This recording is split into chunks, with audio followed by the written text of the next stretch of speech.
First special is that the killing was committed against a peace officer. The second special circumstance is that he was lying and waiting. And the third is by means discharge of a firearm from a motor vehicle.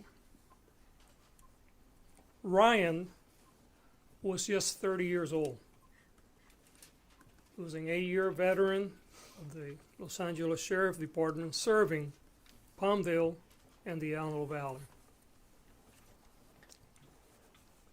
And Sheriff Luna said the other day that Ryan was a superstar.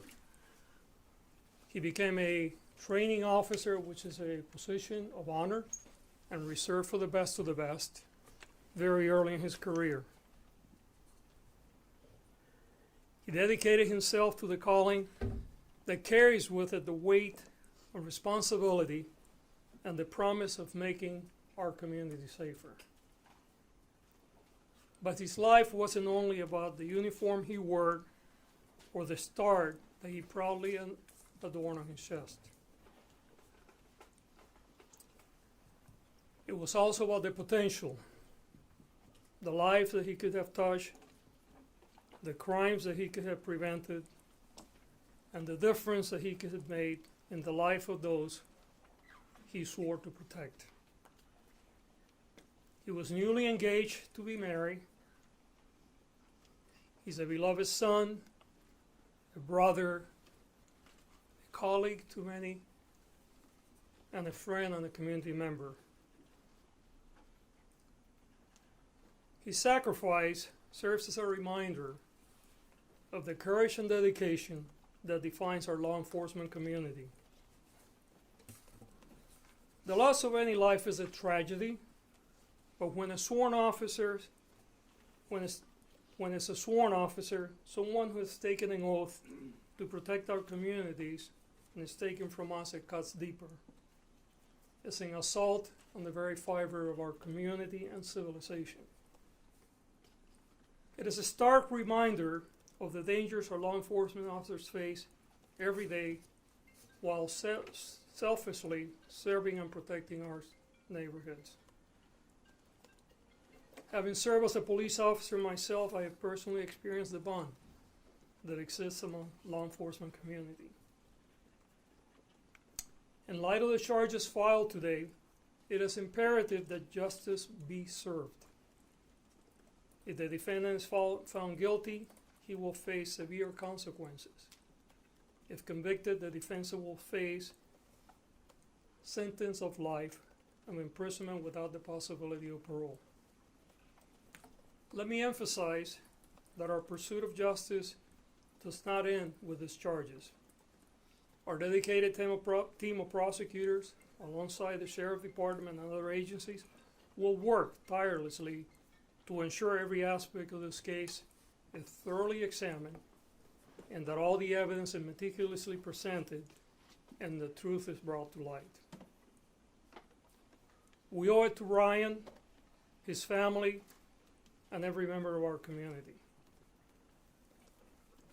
The pursuit of justice is a solemn duty, and I want to assure you that we will leave no stone unturned in our efforts to bring closure and accountability. I want to thank the community for their help and the Los Angeles County Sheriff Department for their swift and unrelenting work apprehending the defendant in this cowardly and senseless murder of Ryan. I want to thank Sheriff Luna for his leadership during this incredible tragedy.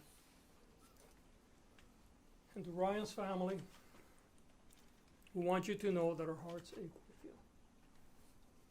We share our grief and we stand with you during this profound time of sorrow. Ryan's bravery and unwavering commitment will never be forgotten, and his legacy will live on the hearts of our community.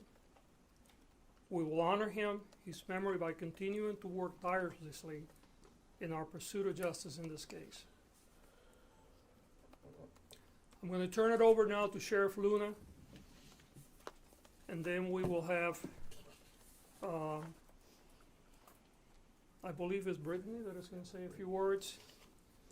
And then we'll answer any questions in English, and then at the end, we'll answer any questions that you may have in Spanish. With that, I'm going to turn it over to our sheriff.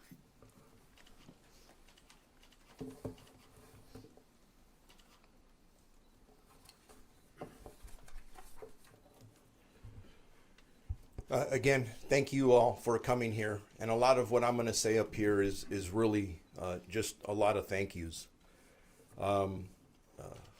Most importantly, the biggest thank you goes to the family here to my right. Not only for having the courage to stand here today, which you can only imagine how difficult it is for them. They just delivered their son's body from the coroner's office to a mortuary. Think about that for a second. They are amazing. When you hear about all the stories about Ryan and the incredible human being he was, you spend 2 minutes with this family and you understand right away why he was the way he was. Grandfather, father, mother who served with the Los Angeles County Sheriff's Department, brother who serves with another law enforcement agency, a neighboring agency. Just incredible people, service running through their veins. And I want to personally, publicly thank you for sharing Ryan with us. We can't thank you enough. Over to my left, you have standing very proudly deputies from the Palmdale station who are his brothers, who work with him day in and day out. They put their life on the line every day, just like Ryan did. And to remind everybody, Ryan had just left the station in uniform in a black and white police car, sitting there just waiting for a red light to turn. And he's never coming home again. Thank you for what you do. And I know you did everything you could to take care of Ryan and to take care of each other. We're hurting right now. The family's hurting. This department's hurting. So I do appreciate all the work that all of you did because you helped us bring this case. You helped us arrest this individual who committed this ambush, murder of our deputy. You came, you reported, people came forward, and in true partnership with our community in Palmdale, people stepped up to the plate and provided information to our detectives who were relentless. I had to tell some of these men and women, hey, you got to go home and get some rest. They would look at me, turn away, and continue to work. That's the level of commitment they showed to solve this case. All the way through to the arrest, the professionalism, the discipline that they showed. And I also want to end because, honestly, you need to hear, you need to hear from Brittany. That's who we're here to listen to. Before I turn it over to her, just please remember the pain that she's going through and will continue to go through. I'm going to be standing right next to her, and I'm going to protect her like a lion. So just please respect her. But before I turn the mic over to Brittany, I would like to thank our district attorney. Him and I had several conversations during the last several days. We promised the parents that we would arrest this individual. They talked to me about prosecution, and based on the DA's announcement today, we are hoping for nothing less than the maximum punishment available under the law for this individual. With that, I'm going to turn it over to Brittany. I'll have her step up. Please remember what she's been through the last 3 or 4 days.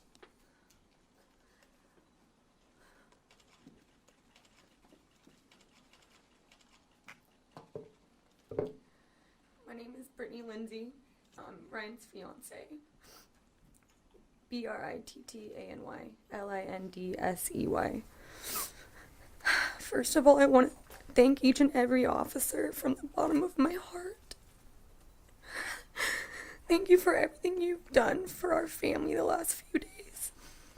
I also want to say thank you to anyone that helped solve this case. Ryan was the best guy I've ever met. He was so thoughtful, caring, and everyone who met him or knew him loved him. I'm so happy I was able to love him. It was not long enough.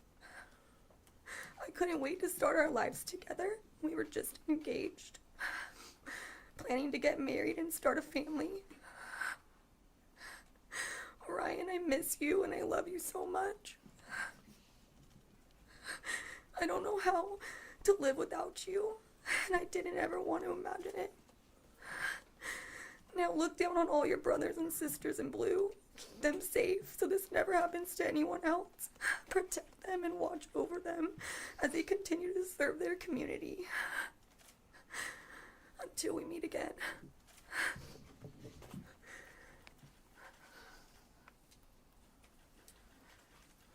Are there any questions in English before we turn it over to Spanish? Mr. Gascón, good afternoon. Thank you for doing this. Can you talk a little bit about the special circumstances and how you came to those conclusions, and was that a tough decision? It was not a tough decision. We have a process. I'm going to turn it over to the trial team to get into the details, but I can tell you that what made it tough is a tragedy. You know, my family and I have been around policing since I left the Army many years ago. I have been to way too many funerals. I have talked to way too many families, both as a police officer, assistant chief, and chief of police. And I can tell you there's nothing more difficult for me than what I've gone through in the last few days. And I know that Sheriff Luna has had a lot of sleepless nights. Clearly, the family will be in trauma for the rest of their life. So the decision was not difficult. We follow a process, and I'd like to turn it over to our prosecutors that can give you more details. Yeah, I wanted to find out about the weapon, if it was purchased legally. Step to the microphone, identify yourself, please. My name is Michael Blake, Yeah, there you go. Blake. And at this point, I think it's really important to recognize, I mean, the flags out here are still at half-mast. This is less than a week old. We just had our very first appearance in court. And this is the kind of case that will be investigated all the way until the end of the entire court process. All we can say at this point about any weapon is that we believe there was a purchase made in the weeks before this crime occurred. But beyond that, at this point, we can't offer any details about any weapons in the case. Can you at least tell us how many weapons were seized? No. Thank you. You mentioned a purchase, though, Mr. Blake. Question is, did this man purchase that weapon? Again, we believe the suspect in the case, who's now the defendant, Mr. Salazar, did purchase a firearm in the weeks before the crime occurred, but that's all we can say. Can you say whether the gun was legally purchased? I cannot. And can you discuss what has come forth as a motive? Did the deputy and the defendant, had they ever interacted before? Did they know each other? Was he targeted specifically as this particular deputy, or is there a different reason he may have been targeted? Well, you've seen the footage. He was certainly targeted. We're learning more about the case as this unfolds. And again, we're at the very, very beginning. The Sheriff's Department has done a monumental thing to solve this and get to the point where we are today, where we actually have a prosecutable case. And now there's a long court process and a very intensive investigation that's going to continue, but I can't say any more than that. But targeted, when you say he's definitely targeted, was he targeted as Deputy Ryan Higginrunner, or was he targeted just any deputy? We can't answer that. I cannot answer that. Mr. Gascón, it seems like it's a possible death penalty case. What is the status of your office's policy on pursuing the death penalty? Look, If I thought that seeking the death penalty was going to bring Ryan back to us, I will seek it without any reservation, but it won't. If I thought that the death penalty was going to stop people from committing brutal murders, I will seek it, but we know that it won't. The reality is that the death penalty doesn't serve as a deterrent, and the death penalty does not bring people back. So this would be Let me finish, please. What I can assure you is that we're going to do everything within our legal power to make sure that this defendant never gets out of prison. Yes. What interactions had this defendant had with law enforcement? Had there been calls to the Palmdale home previously? Have you been involuntary committed? And I'm sure everyone here wants to give their condolences to the family. Look, this is an ongoing investigation. You heard prosecutors. We have a lot of. They're coming forward. Yep. I can handle that. Yeah. Sure. Please. Yeah. State your name. David Avazian. Spell that last name. Ayvazian.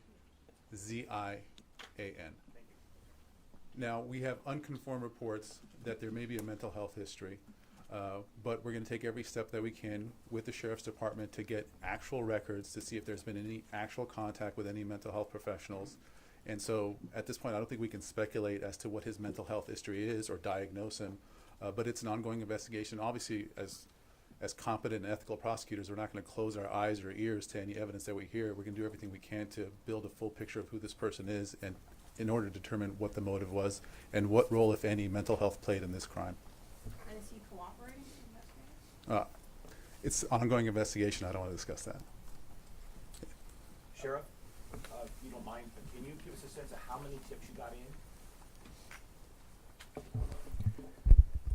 As you see from our partners at the district attorney's office, our job was to bring the community forward, get every fact, piece of evidence that we can provide so they can present the best case possible. There are a lot of factors involved here. There's a part of me that wants to stand up here and say, hey, this is this, and there's so much unconfirmed information. We're still in the process of putting it all together, which includes part of the question you're asking. But I got to be honest with you, we have a long, difficult journey ahead of us. And we have one goal collectively, and that's to make sure that this individual never is able to get out on the street again. Every question you guys are asking is solid, it's good. There is public interest in that, but right now our priority is to get this individual prosecuted to the full extent of the law. And for that reason, that's why neither we and I'm going to be bold and speak for the district attorney's office, the prosecutors, we don't want to put this out right now. And it's not because we have something to hide, it's because we need to get this individual prosecuted with the facts and evidence that we have. Thank you. Okay. Any other questions in English before we move to Spanish? One more? Can you discuss what led you to him? There's been reports about 2 road rage incidents. Someone managed to. What brought you from that video to the Look, defendant? you heard the sheriff, you heard my team. This is an ongoing investigation. The last thing that we want to do here today is put out information that may compromise the prosecution or that might lead the public to a wrong conclusion. We're not being cagey. We're simply protecting the integrity of the investigation and the prosecution. Our number one concern right now is to make sure that this individual never, ever gets out of prison. And everyone is working really hard. Let me turn it over to Spanish One now. of your charges is lying in wait or the special circumstances.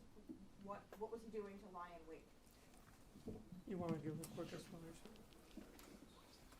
One thing I'd like to add, David Avazian, is that Mr. Blake and I reviewed the evidence in conjunction with our supervisors, in conjunction with the administration, and obviously with the assistance of the Sheriff's Homicide, which obviously did an amazing job.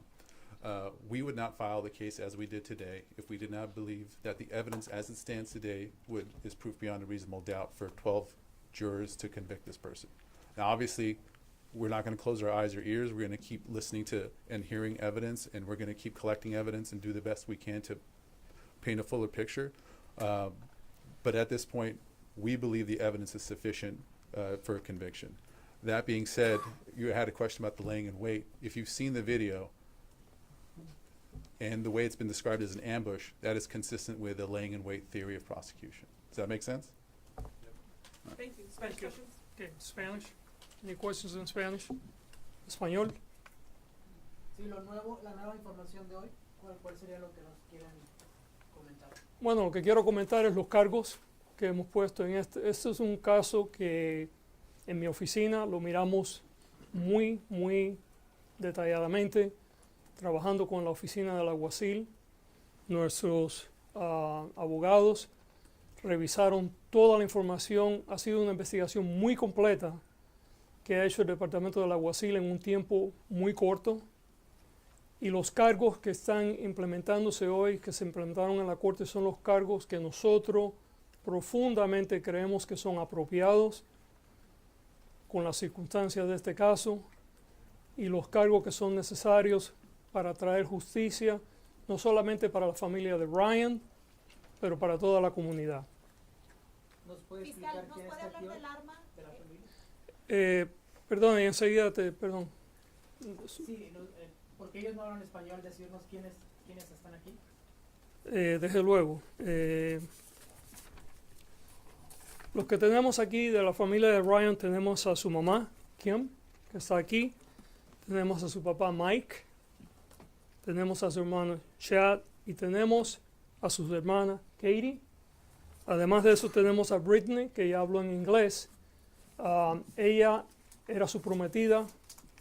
Estaban empezando una vida nueva, se querían casar. Y desafortunadamente eso no va a suceder en este caso. Could you do that in English, please, sir? Because I think you were introducing the family, right? I did. I thought it was introduced already, but I'll do it again, gladly. Did we miss that? No problem. Yeah, so we have with us Kim, and she's Ryan's mom. We have Mike, his father. We have Chad, his brother. We also have Katie, sister. And you guys already heard from Brittany. Brittany is a fiance. Sí. ¿Cuántas armas encontraron y a quiénes les pertenecían? Sí, en este momento no podemos hablar de las armas, porque como explicamos en inglés, queremos mantener la integridad de la investigación. Esta es una investigación que todavía está continuando. El Departamento del Alguacil ha hecho un trabajo maravilloso en muy poco tiempo para entregarnos un caso que podemos ya encauzar, pero queremos proteger este caso porque queremos asegurarnos de que el acusado en este caso va a enfrentar las consecuencias mayores que la ley permite. ¿Alguna otra pregunta? Fiscal, ¿cómo ha impactado este caso tanto a su oficina como usted? Usted dijo que personalmente lo había impactado mucho. Bueno, mire, primero que nada, personalmente es muy doloroso, sobre todo para alguien como yo y como el alguacil, que hemos estado como oficiales de la ley por décadas. Para la familia es desastroso.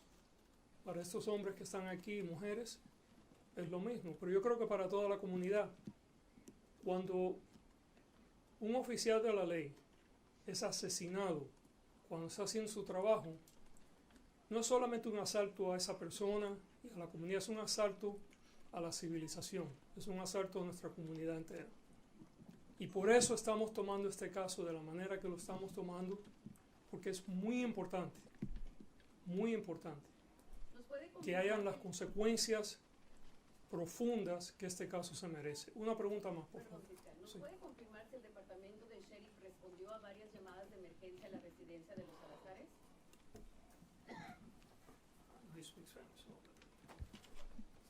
Sí tenemos información, pero como estamos diciendo ahorita, todavía estamos investigando a ver cuántas veces sí fuimos. So, no te quiero dar información que no es completa en este minuto. Gracias. I think that concludes our questions. Thank you. Fiscal, por último, ¿va a buscar la pena máxima para este individuo? Si es convicto, va a estar en la cárcel el resto de su vida.